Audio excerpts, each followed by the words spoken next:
ஒரு மகிழ்ச்சியான செய்தி. இதயம் நல்லெண்ணெயின் விலை லிட்டருக்கு ரூபாய் 105 குறைஞ்சிருக்கு. செப்டம்பர் 2023ல 1 லிட்டர் இதயம் நல்லெண்ணெயின் அதிகபட்ச விலை ரூபாய் 503. ஆனா இப்ப 1 லிட்டர் இதயம் நல்லெண்ணெயின் விலை ரூபாய் 398 மட்டும்தான் தமிழ்நாட்டுல. அப்ப இனிமே எல்லாரும் இதயம் நல்லெண்ணெய் வாங்கலாம் இல்ல? புதுக்கோட்டை மாவட்டம் திருமயம் பகுதியைச் சேர்ந்த மாவட்ட அமைச்சர் கபடி கழக செயலாளரும் சமூக ஆர்வலருமான ஜகபர் அலி வெள்ளியன்று லாரி மோதி இறந்தார்.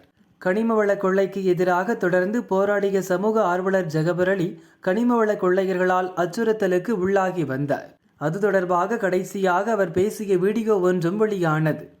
புதுக்கோட்டை மாவட்டம் திருமயம் தாலுகா வெங்களூரை சேர்ந்த ஜகபர் அலினா திருமயம் தாலுகாவில் துளையானூர் ரெவின்யூவில் ஏராளமான இல்லீகல் குவாரி சட்டவிரோத குவாரிகள் நடந்துக்கிட்டு இருக்கு. அதில் ஆர்ஆர் குரூப்புன்னு ஒரு மிகப்பெரிய குரூப் இருக்காங்க. அவங்க சமீபத்தில் 70,000 டாரஸ் லாரிகள் சக்கையை திருடி கொண்டே ஒரு இடத்துல பதுக்கி வச்சுருக்காங்க. அது சட்டப்படி தவறு அப்படிங்கிறத உணர்ந்து நான் கலெக்டருக்கு மனு கொடுத்துருக்கேன், மைன்ஸுக்கு மனு கொடுத்துருக்கேன், ஆர்டிஓவை பார்த்துருக்கேன், டிஆர்ஓவை பார்த்துருக்கேன், எல்லாரையும் பார்க்குறேன். நான் 26ஆம் தேதி தாசில்தாருக்கு மனு கொடுத்தேன். நான் மனு கொடுத்த செய்தி தாசில்தார் எப்படியோ கசியை விட்டதுனால கிட்டத்தட்ட 40 லாரிகளை வச்சு இரவும் பகலுமா மறைச்சி வச்சிருக்க சக்கையை திருடி வச்சிருக்க சக்கையை அள்ளி கொண்டே மீண்டும் குவாரிக்குள்ளேயே கொட்டிக்கிட்டு இருக்காங்க. நான் மீண்டும் தவறு நடக்குது, அந்த தவறை பிடிங்க, திருடப்பட்டிருக்க பொருட்களை அரசுடைமை ஆக்குங்க, திருடுகள் மீது நடவடிக்கைங்கன்னு மீண்டும் கேட்குறேன்.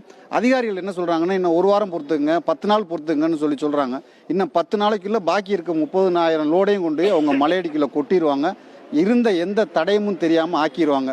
இப்போ நாங்கள் போய் நேரடியாக தடுக்க போனால் அவங்க கிட்டத்தட்ட ஒரு 100க்கும் மேற்பட்ட அடியாட்களை சுற்றி நிற்க வச்சுருக்காங்க. பயங்கர ஆயுதங்களோட சுற்றி நிற்கிறாங்க. எங்களால் எதுவுமே செய்ய முடியலை. அதனால் மீண்டும் அதிகாரிகளை பார்க்குறோம். எங்களுக்கு அதிகபட்சம் எங்களுக்கு இன்னும் ஒரே ஒரு வரம்பு, நாங்கள் மக்களை திரட்டி போராடுறத தவிர வேறு வழி இல்லை. மிக விரைவில் அநேகமாக வெள்ளிக்கிழமை மக்களை திரட்டி மிகப்பெரிய போராட்டம் நடத்துவோங்கிறத தெரிவிச்சுக்கிறேன். ஜகபர் அலி இறந்த விவகாரத்தில் 4 பேர் கைது செய்யப்பட்ட நிலையில் கல்குவாரி சம்பந்தப்பட்ட நபர்கள் அவரை திட்டமிட்டு கொலை செய்தது போலீஸ் விசாரணையில் தெரிய வந்துள்ளது. ஜகபர் அலி கனிமவள கொள்ளையர்களால் லாரி ஏற்றி படுகொலை செய்யப்பட்டார் என்ற செய்தி மிகுந்த அதிர்ச்சி அளிப்பதாக பாஜக மாநில தலைவர் அண்ணாமலை கூறியுள்ளார். கனிமவள கொள்ளை தொடர்பாக திருமயம் தாசில்தாரை சந்தித்து புகார் செய்து 15 நாட்களுக்கு மேலாகியும் மாவட்ட கனிமவள உதவி இயக்குனர் மாவட்ட கலெக்டரிடமே புகார் அளித்தும் எந்த நடவடிக்கையும் எடுக்காமல் தற்போது அவரை பலி கொடுத்திருக்கிறார்கள். இயற்கை வளங்களை காக்க வேண்டும் என்ற உயரிய எண்ணத்தில் பாடுபட்டவர் உயிரை எடுக்கும் அளவுக்கு தமிழகத்தில் சமூக விரோதிகளுக்கும் கொள்ளையர்களுக்குமான ஆட்சி நடக்கிறது. கனிமவள கொள்ளையை தடுக்க முயலும் அரசு அதிகாரிகள் சமூக ஆர்வலர்கள் கொல்லப்படுகிறார்கள் என்றால் ஆட்சிக்கு வந்த 10வது நிமிடத்தில் மணல் கொள்ளைக்கு செல்லலாம் என்று கூறியே ஆட்சிக்கு வந்த திமுக கொடுத்த தைரியமின்றி வேறென்ன?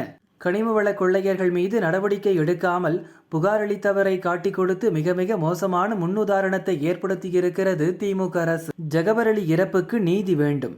கனிமவள கொள்ளையர்கள் மட்டுமின்றி அவர் கொடுத்த புகார்களின் மீது நடவடிக்கை எடுக்காமல் இருந்த அனைத்து அதிகாரிகளும் அவரது மரணத்திற்கு பொறுப்பு. உரிய விசாரணை நடத்தி அனைவர் மீதும் நடவடிக்கை எடுக்க வேண்டும்.